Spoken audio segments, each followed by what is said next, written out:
Kasi pag narinig ko yun, mukha ko tanga.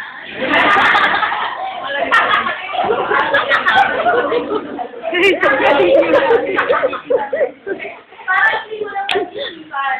Pero sa ako binabasa ko sa inyo ng comment. Kasi, naisip ko, paano kung hindi kayo ka-apektuhan? Paano kung sa halin na maniya kayo sa ginawa nyo ay, kaya mo na nga yun.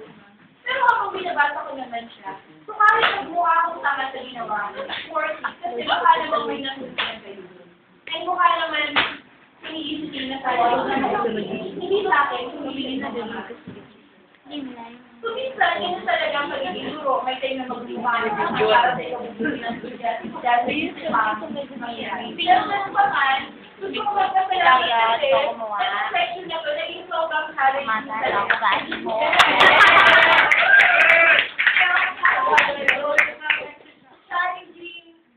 Pagpasok pa lang sa challenging sa kumuha kayo ng walista mo. Gusto mo lang kapura, nabawal.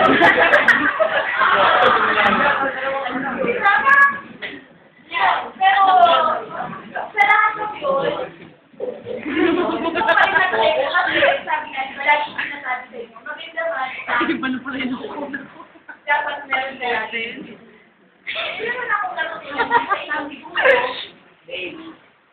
siguro, meron din talagang hindi sabi lang sa akin dapat alam mo kung paano makasusunod sa ibang klase. Okay, isa pa, nalulungkot lang ako sa yung mga ano kasi sabi nila parang hindi ako nalulungkot sa kanila, parang hindi nila ako ganun nakakala, kaya wala silang para mag-comment sa akin. Nakakalungkot kasi ang pagkakakilala ko sa sarili ko sa teacher, hindi naman ako yung hindi approachable. Kapag sinuntahan mo ako, hindi naman sila ipagtatabuyan. Pero yung mga hindi talaga pumunta. Pero natutuwa ako kasi may mga ilan na talagang pumunta. Pero ganun pa man, hindi pa naman nilang lahat. Kahit fourth year na kayo, hindi naman nakakapunta yun. Natapos na rin yung paligid teacher sa inyo. So, kailangan nyo na doon. Kailangan nyo ng advice. Kailangan nyo na magpapatawa sa inyo. Kailangan nyo na pagpapagulahan sa inyo. Okay. Hindi, minsan kasi gusto lang natin makalinig na mga positibo, diba? Di ba may plan na, pag na tayo na lagi tayo pinapagalitan, pag na tayo na lagi minsan gusto lang natin makalinig na i-update naman yung spirit natin.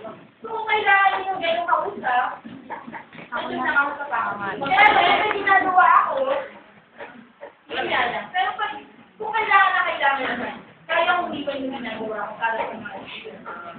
Ay, maraming salamat. Sana, meron tayo dito sa mga makakalalang sana, ito yung pinaka. Yay!